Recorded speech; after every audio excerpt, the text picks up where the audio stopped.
Chapter 4. Doctors. Where do I start? Doctors really don't get me. Mom's a nurse, so I guess she speaks their language, but they sure don't know how to talk to me.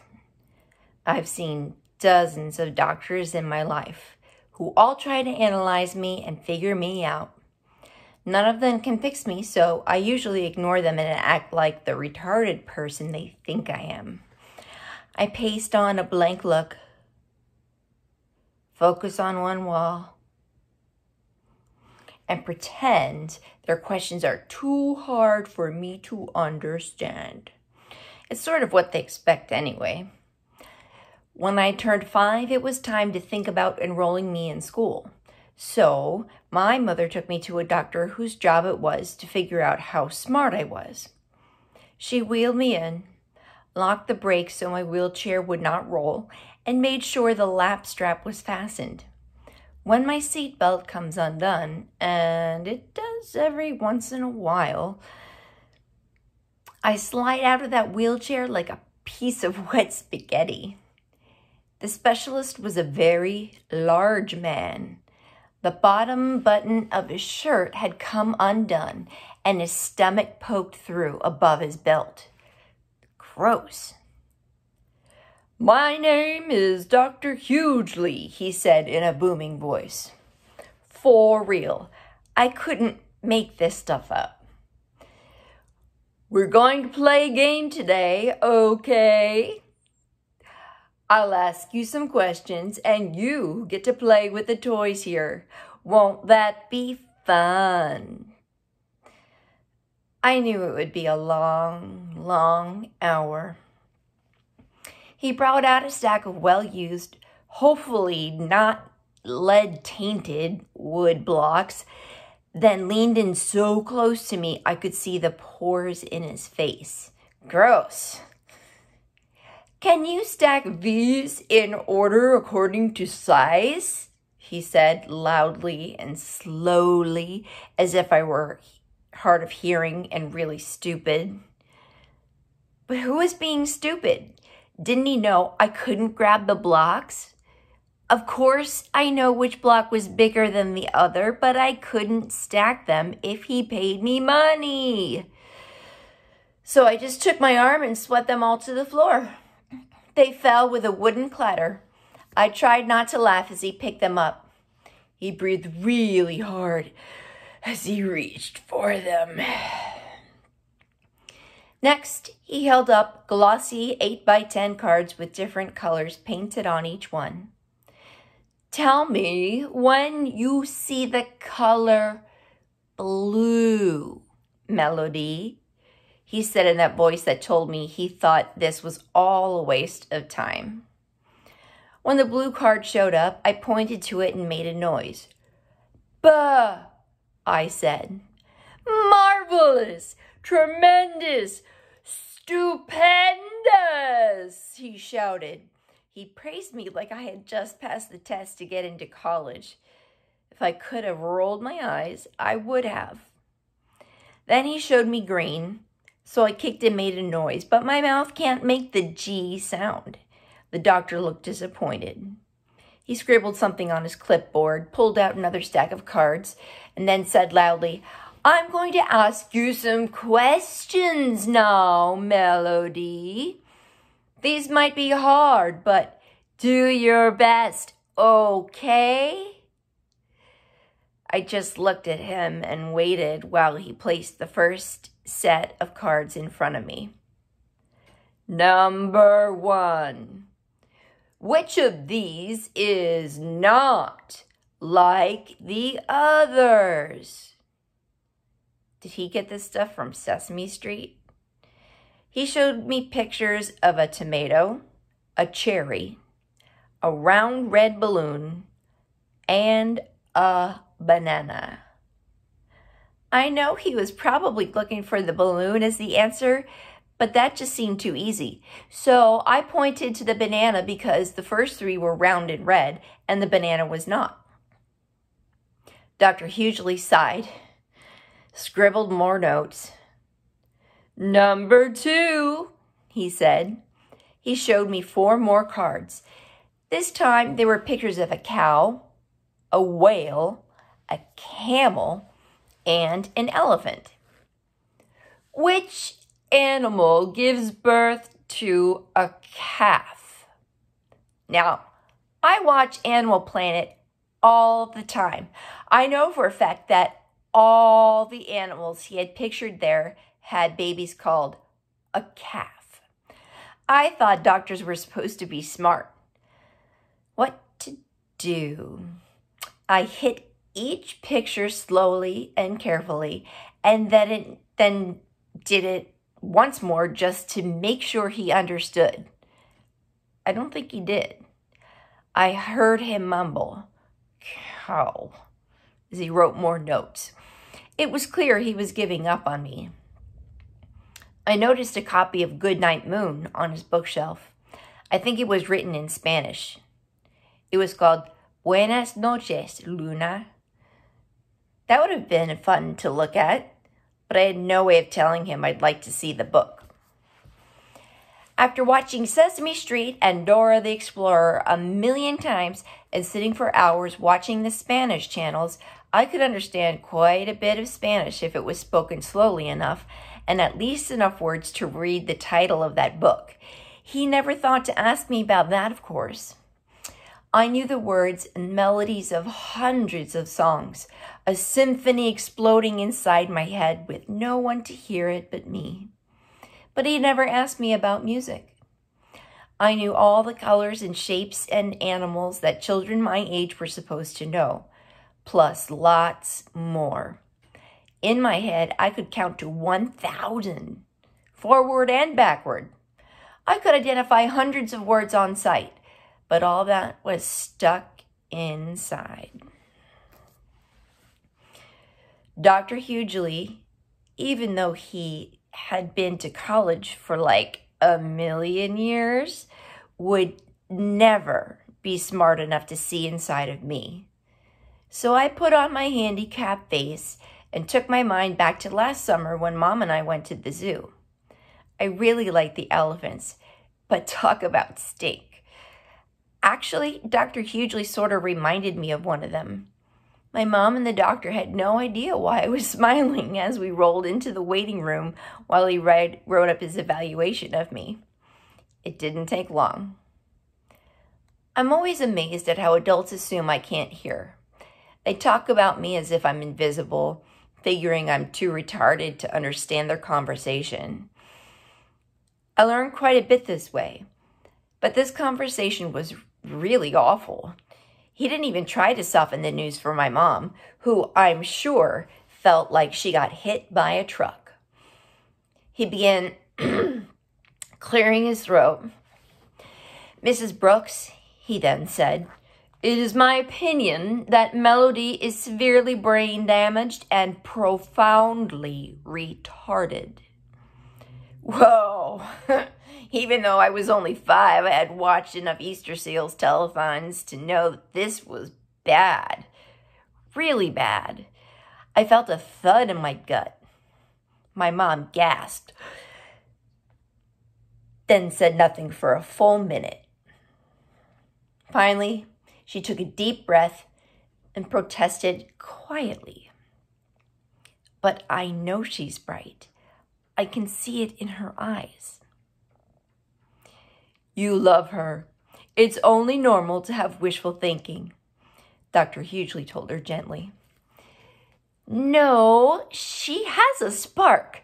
More than that, a flame of real intelligence. I just know it," my mother insisted, sounding a little stronger. "It takes time to accept the limitations of a beloved child. She has cerebral palsy, Mrs. Brooks." "I know the name of her condition, doctor, but my mother said with ice in her voice. But a person is so much more than the name of a diagnosis on a chart."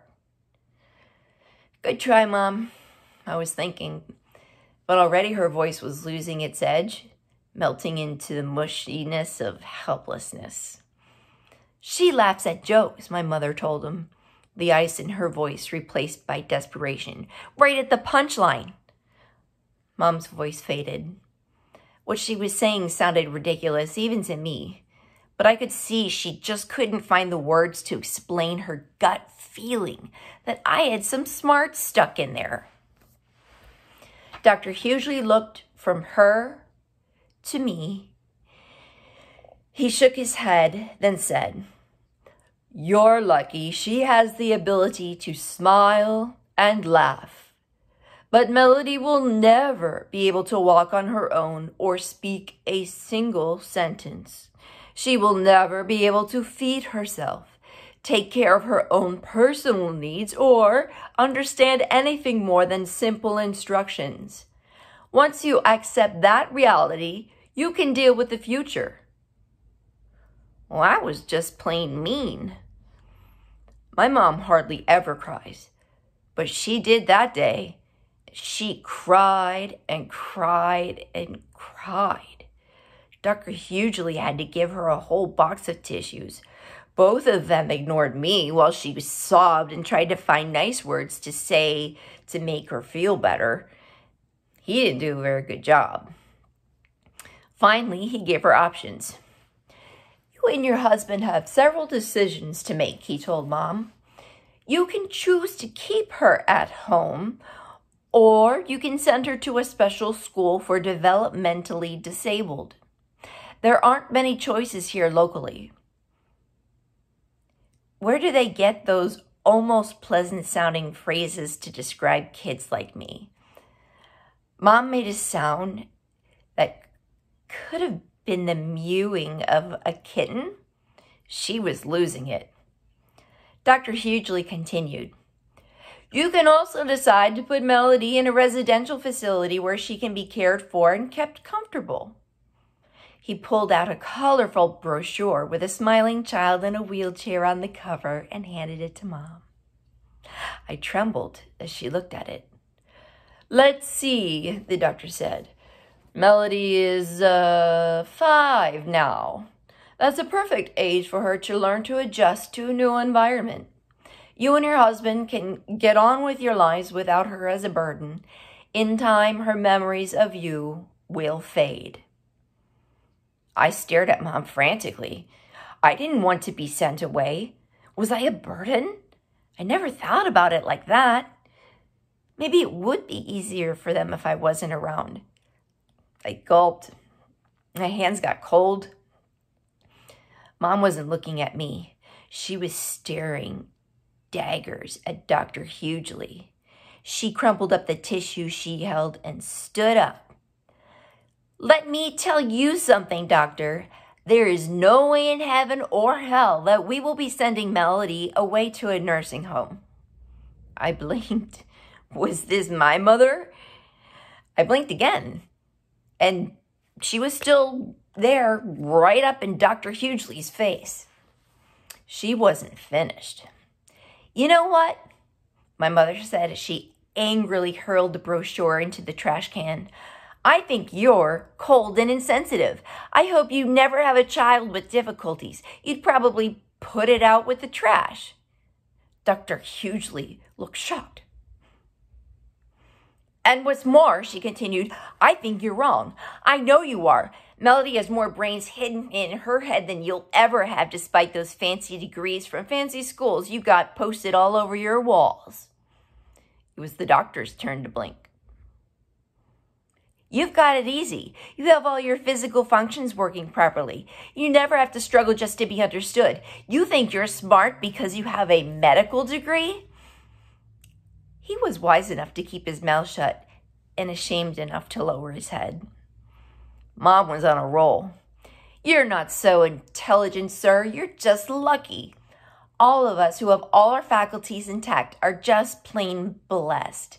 Melody is able to figure out things, communicate, and manage in a world where nothing works right for her. She's the one with the true intelligence."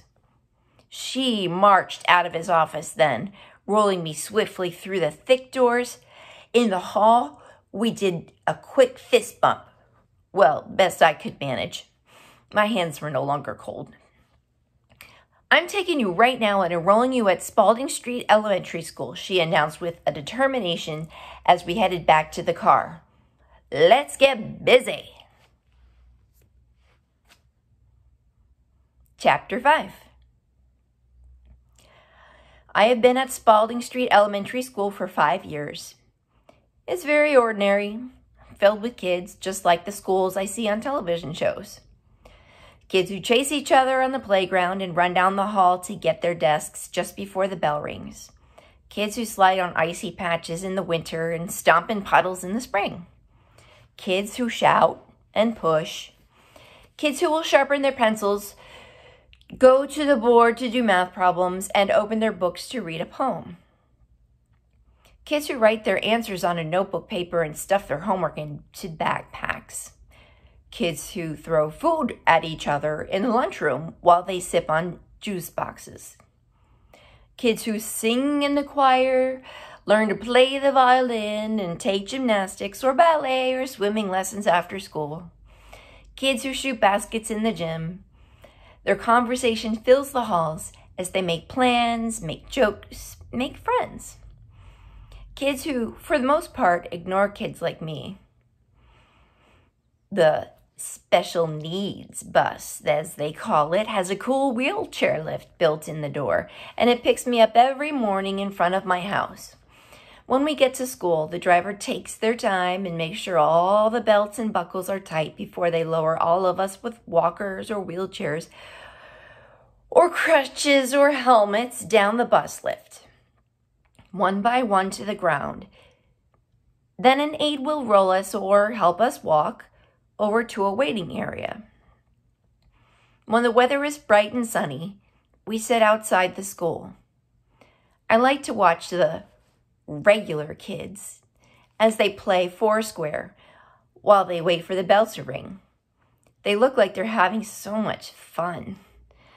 They ask one another to play, but no one's ever asked any of us. Not that we could anyway, but it would be nice if somebody would say, "Hi." I guess the Foursquare players must think we're all so backward that we don't care that we get treated as if we're invisible. I was so excited when Mom first enrolled me here. I thought I'd learn new things every day, but mostly it was simply something to do that took up time and got me out of the house. In 2nd and 3rd grades, I probably learned more from the Sci-Fi or Discovery channels than I ever learned at school. My teachers were nice most of the time, but they would have needed X-ray vision like Superman to see what was in my head. I am in a special program with other children with what they call disabilities. Our ages range from 9 to 11. Our learning community, what a joke, has been together since I started school. We never seem to move up and on like other classes. We just do what we did the year before, but with a new teacher. We don't even get a new classroom each year. So the same kids I'm with now were together in 2nd grade with a teacher named Mrs. Tracy. As 3rd graders, we suffered through Mrs. Billups, who could have got the award for the worst teacher in the world. There are 6 self-contained learning communities in our wing of the building. Children with various conditions, from preschoolers to kids who ought to be in high school by now. Our classroom, room H5, might be nice for babies, but give me a break. It's painted yellow and pink. One wall is covered with a sun with a happy face, a huge rainbow, and dozens of flowers, also with smiley faces. The other wall is painted with happy bunnies, kittens, and puppies. Bluebirds fly all over the sky with perfect white clouds. Even the birds are smiling. I'm almost 11 years old, and if I have to look at puppies in paradise one more day, I think I'll puke. Ashley, the youngest in our group, actually does puke quite a bit. She's 9, but she could pass for 3. She has the smallest wheelchair I've ever seen. She's our fashion model. She is just plain beautiful. Movie star eyes, long curly hair, and a tiny pixie nose. She looks like a doll that you see in a box on a shelf, except she's prettier. Her mother dresses her in a perfectly matching outfit every day. If she has on a pink shirt, she wears pink slacks, pink socks, and 2 tiny pink bows in her hair. Even her little fingernails have been done to match. When we do what the teachers and therapists call group activities, it's hard for Ashley to participate. Her body is really stiff, and it's tough for her to reach or grab or hold anything. Every Christmas, they made the kids in room H5 decorate a stupid 6-foot styrofoam snowman. I don't know what the children in the regular classrooms get to do, but I know it's close to holiday time when whatever teacher we have that year pulls out this thing out of the closet. Mrs. Hyatt, the kindergarten teacher, loved that messed up snowman. Just 3 huge balls of yellowing styrofoam stuck together with pins and pipes. "Let's decorate, children," she said in her squeaky and annoying voice. "We're gonna place decorations with Velcro or toothpicks or glue or whatever works on Sydney, our H5 holiday snowman."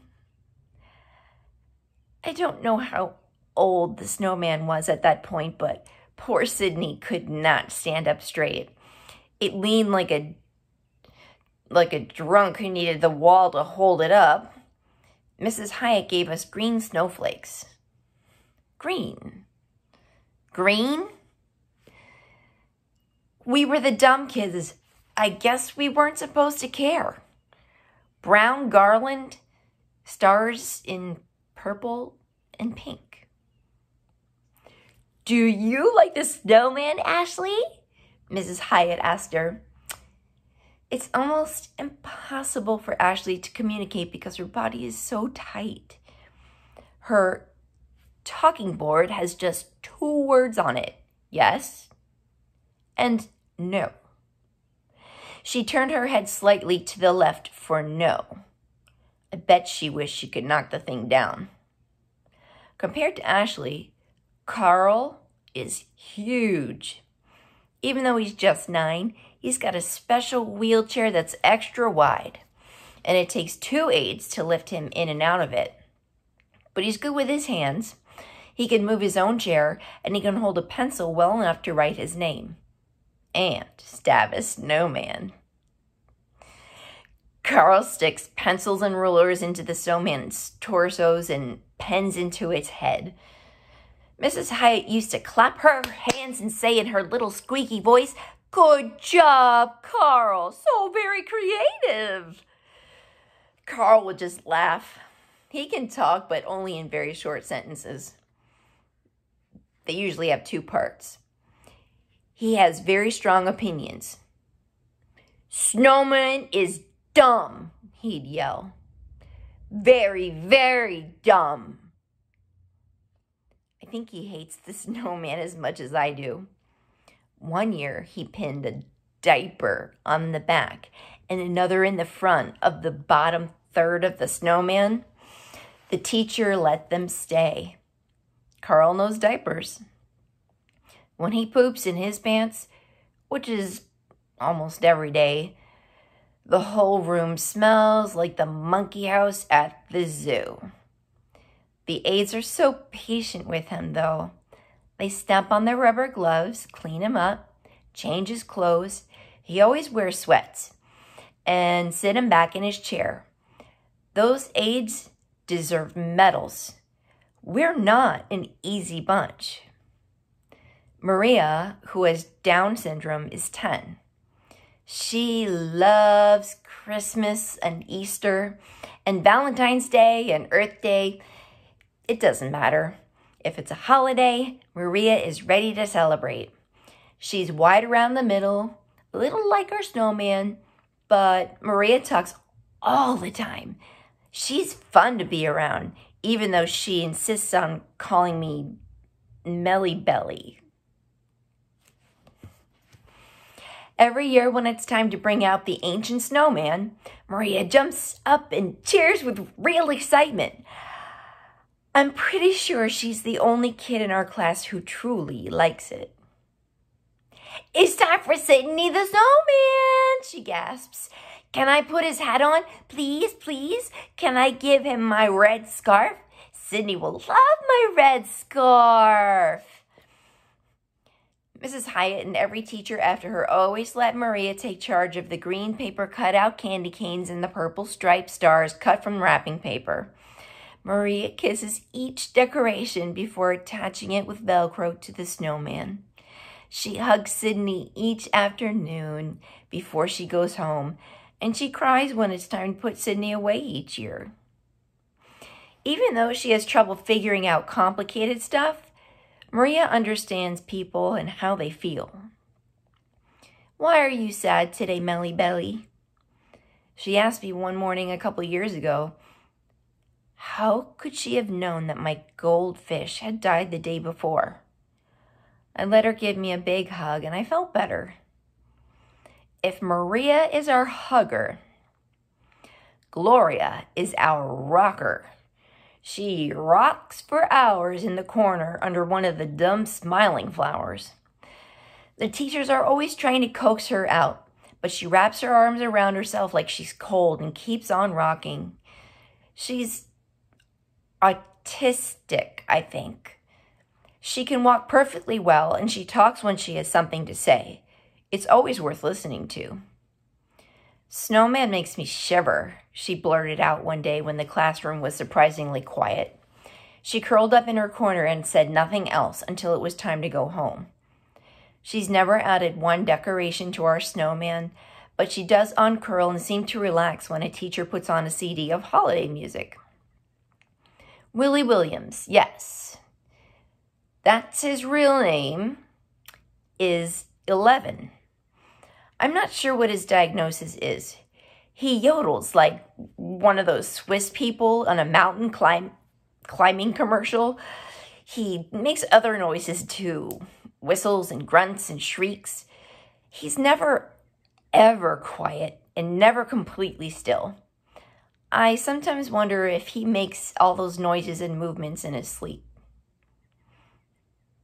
When Sydney the snowman comes out of whatever box they keep him in during most of the year, the teacher has to keep Willie at a distance because he'll knock the wobbly thing down. Willie's not trying to be mean. It's just that his arms and legs are in constant motion and he can't help it. Mrs. Hyatt was the first teacher to witness Sydney topple over. Why don't you add this bright pink bow to our snowman? She had squeaked to Willie that first year. All arms and movement. Willie tried, but the stupid pink bow went in one direction and poor Sydney went in the other. 3 separate balls rolled across the room. Willie shrieked and whistled. I think I saw him smile as well. Now, if Mrs. Hyatt had given Willie a baseball to glue to the snowman, it would have been placed more carefully. Willie loves baseball. Our first grade teacher, Mr. Gross, liked to play guessing games. Willie just blurbed if the questions were about butterflies or boats, but watch out if the question was about baseball. He'd screech out the right answer before he yelps and bellows took over. Who was the first player to hit 60 home runs in one season? Mr. Gross asked. Babe Ruth! Ah! Who broke Babe Ruth's record of 714 home runs? Hank Aaron! Woo! And who is the all-time hit king? Mr. Gross seemed to be astonished at Willie's knowledge. Beat Rose! 4, 2, 5, 6. Eek! And who holds the lifetime touchdown record? Silence. Not even a squeak. Well, he doesn't bother with football or Snowman. Sometimes when I look at Willie, though, I get the feeling that he really wishes he could be still and silent. I watch him as he closes his eyes, frowns up his face, and concentrates. For just a few minutes, he's quiet. He takes a deep breath like a swimmer coming up for air. When he opens his eyes, the noises start all over. And he always looks sad. Jill uses a walker because her left foot drags a little as she walks. She's thin and pale and very quiet. When Sydney comes out for the season, Jill's eyes are almost blank. It's like the light has been clicked off. She cries a lot. Mr. Gross used to put decorations in her hand and try to make it easy for her to join the activity, but it was like helping a store mannequin. I heard an aide say that she was in a car accident when she was a baby. I think that's awful. To start out okay, then lose the ability to do stuff. Freddie, who's almost 12, is the oldest in our group. He uses an electric wheelchair. He loves that thing. He tells me every chance he gets, "Freddie go zoom, Freddie go zoom." He grins and pretends he's putting on a helmet, and then he pushes the controller to its max position and takes off across the room. Of course, his speed has 2 settings: slow and slower. But to Freddie, he's at the racetrack. He zooms his electric chair around the raggedy old snowman, tossing Velcro stars and bells at it, asking, "Snowman go zoom, zoom?" Well, after really scented flying and Carl tried to stab it with pencils, I guess it was a fair question. Every year, Freddie adds his own touches to the snowman. NASCAR and NASA decals like the ones on his chair. If you ask Freddie what the date is, he can't tell you. But if you want to know who won the Daytona 500, Freddie will know.